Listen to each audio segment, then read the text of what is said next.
السلام عليكم، مرحبا بكم البنات. جيت اليوم وجبت لكم واحد الوصفه جديده وحصريا على القناه ديالي. لاول مره بغيت نشاركها معكم وما بغيت نبخل عليكم حتى بشي حاجه، واي حاجه بغيت نديرها بغيت نشاركها معكم من الاول فيديو حتى لاخر الفيديو. بقاو معايا ما تمشيو فين. عندي البسبوسه بالكريمه. غادي نبداو ان شاء الله. المرحله الاولى غادي نوجدوا السيرو هو الاول.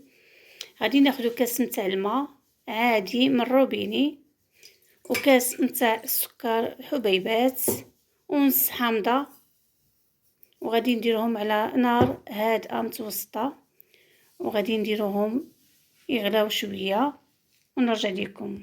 غادي نديرو على نار متوسطه على ما يغلي واحد 5 دقائق. يبقاو الفقاعات ديال السكر حبيبات كيبانوا، وغادي نطفيوه بواحد شويه ديال الماء الزهر ان شاء الله. بقاو معايا.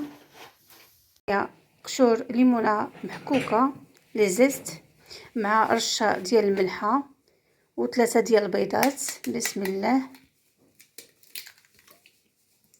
هاد البسبوسه كتجي زوينه. بسم الله توكلنا على الله.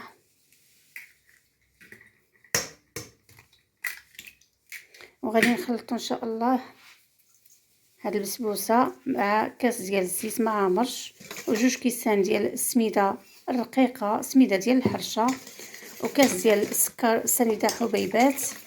وغادي نمزجوا الخليط مزيان حتى كيندمج لنا وتذوب سنيده مزيان مع ديك القشور ديال الحامض والزيت.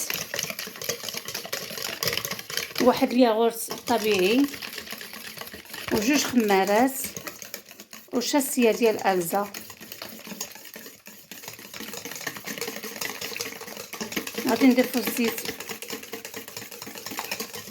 وحنا كنخلطو مزيان.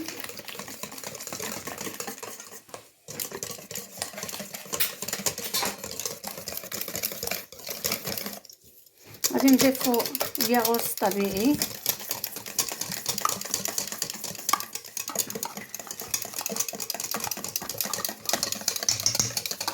ومن بعد غادي نزيدو الكيس ديال زهرة البرتقال اولا سكر فاني اللي كتفضلوا، اي نكهه كتفضلوها نتوما. الريحه زوينه البنات طالعه من هذا الخليط، رائعه رائعه. قشور ديال الحامض صراحه.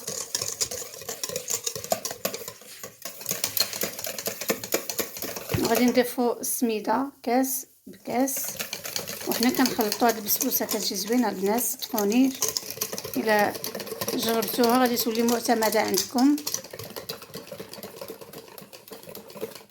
ونضيفوا الكاس الثاني. من طبيعه الحال راه القياس بالكاس ديال العنبه. ومن بعد غادي نضيفوا 2 اكياس من الخميره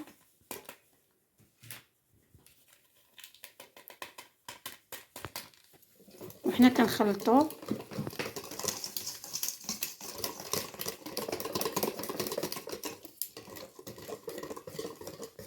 وغادي نكونوا جايبين المول، اي مول كيتواجد اولا مقله. انا غادي نضيفها في المقله ديال الحرشه، واي مول كتفضلوا نتوما. غادي ندهنوه بالزبده. عندي هنا في المقله ديال الحرشه غادي ندهنوها بالزبده مزيان. نلبسوا لها الزبده وندردروا عليها السميده الرقيقه. والبسبوسه ديالنا هي هذه. غادي نقسموها على 2 ديال الزلايف، كل كميه غادي نديروها بوحديتها.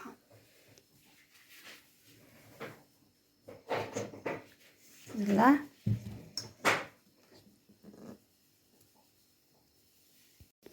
غادي ناخذوا النص نتاع الكميه ديال البسبوسه وغادي نديروها في المقله بهذه الطريقه.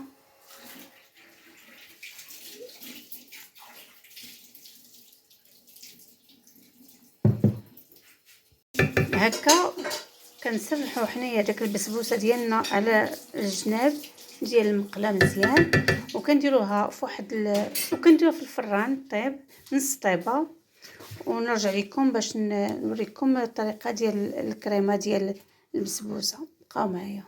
غادي ندوزو للمرحله المواليه. عندي هنا نص لتر ديال الحليب، عندي 2 معالق كبار ديال سكر حبيبات، شاسيه ديال الزا، 3 ديال المعالق كبار ديال النشا، وهنايا الجبن الطري، و4 ديال الجبن المربع 4. هذه من بعد ما غادي نديرو الكريمه ديالنا على نار متوسطه. غادي نبداو تابعوني، غادي نخلطوا هاد المقادير اللي عندنا وعاد نديروهم على نار متوسطه مع التحريك. بسم الله. راني دايره 3 المعالق تماك، غير خويهم معليش هاكاك.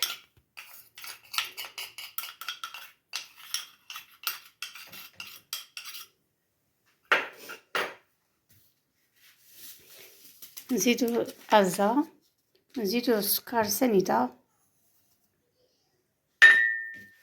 ونخلطو مزيان.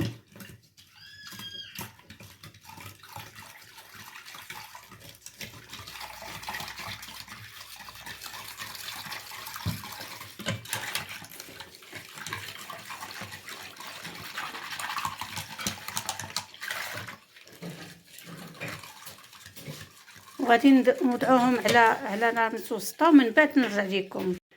الكريمه ديالنا هي هذه انتما كتشوفوا هي سقالت. غادي نديرو فيها 4 ديال المربعات نتاع الجبن،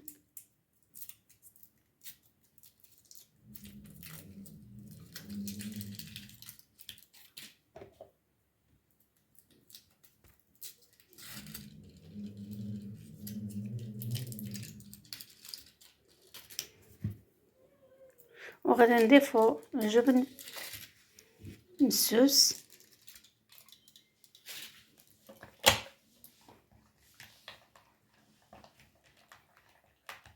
غادي نضيفو الجبن ديالنا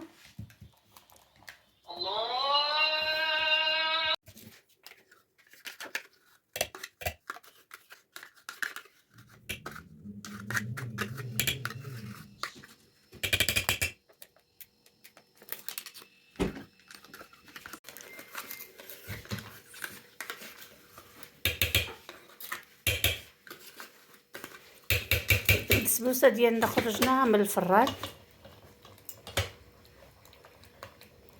وغادي نضيفوا الكريمه ديالنا فوق الطبقه الاولى ديال البسبوسه. هي البسبوسه ديالنا من بعد ما طابت نص طيبه كتجي زوينه خفيفه، كتجي رطبه فتيه زوينه. وغادي نخليوها نديرو فوق منها الكريم ديالنا، كتجي طبقه في الوسط. وهانتوما بقاو معايا.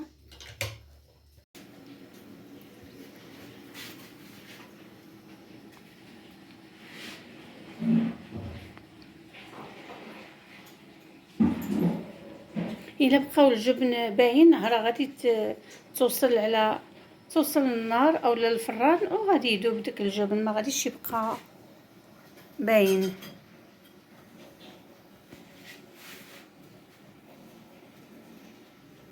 غادي نغطيو البسبوسه كلها. الزلافه الثانيه البنات نتاع البسبوسه راها نشفات، ضروري غادي نزيدو لها واحد شويه ثمن 2 معالق ديال الحليب باش نخلطوها وتسلق مزيان. وغادي نضيفوها على الكريمه ديالنا والطبقه الاولى ديال البسبوسه من بعد ما طابت نص طياب. هانتوما كتشاهدوا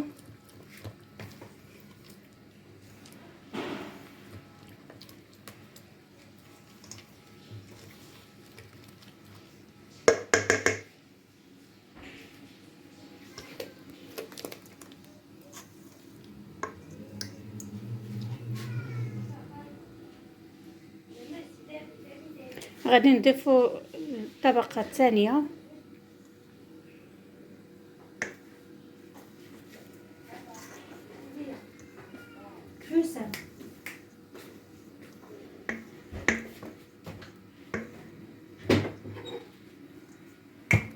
وغادي نسرحو بواحد 6 هكايا ونوليو نضيفوها للفران. وبقى معايا حتى الاخير طبق التقديم النهائي ديالنا. ان شاء الله كنتمنى تنال الاعجاب ديالكم ونكونوا عند حسن الظن ديالكم. وما فيها باس البنات اللي شاهدت الفيديو من الاول حتى التالي ما تبخلش علينا بواحد البصمه وواحد التعليق ديالكم زوين. وما تنساوش البنات كاع اللي كتشاهد هذا الفيديو كتنساني من البصمه فضلا وليس امرا منكم كنطلب منكم. هذه هي البسبوسه ديالنا من بعد ما خرجناها من الفران كتاخذ هذا اللون ذهبي وريحتها يا سلام. والسيرو ديالنا ها هو. غادي نسقيو البسبوسه ديالنا بالسيرو مزيان حتى كتشرب لينا داك السيرو كله.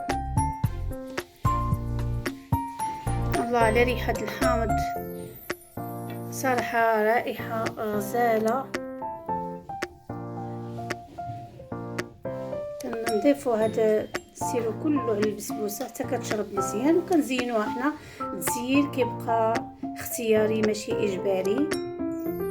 تزين على حسب الطلب اللي عندكم او لا على حسب الامكانيات اللي كتواجد عندكم البنات. الكوك او لي زامون دي فيلي كيبقى الاختيار كيرجع لكم نتوما. انا عندي شويه ديال نوع كوكو حمرته شويش فقط. وتزين غادي ندير له شويه ديال الكركاع من الفوق. وكنحتفظوا بها في الثلاجه كنغطيو عليها وكنحتفظوها في الثلاجه كنديروها حتى كدوز شي ساعتين باش كتشد الكريمه ديالنا وكتبرد. وكانت هذا هو الطبق التقديم ديالنا ان شاء الله. بقاو معايا حتى هذا الفيديو.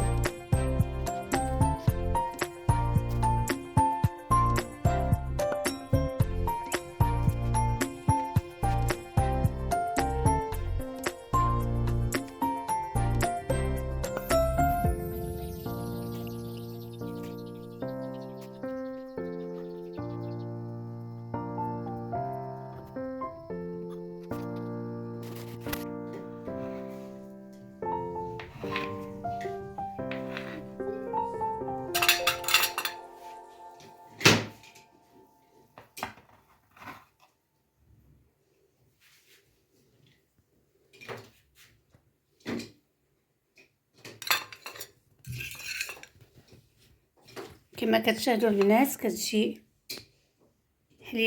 بسبوسه بلا كريم هكذا البنات. كنديروا يد وحده ما كتصفقش. هانتوما كتشوفوا غادي ندوقها ونتمنىكم تجربوها ان شاء الله وتنال الاعجاب ديالكم. وهي الحليوه ديالنا اولا البسبوسه ديالنا. كنتمنى كاع اللي شاهدت هذا الفيديو من الاول حتى التالي ما تنساناش بواحد الابتسامه واحد لايك وباش تعم الفائده للجميع وتوصل لعدد كبير من المشاهدين. ونتمنى نكون عند حسن الظن ديالكم. وشكرا لكم وفي وصفه اخرى والسلام عليكم.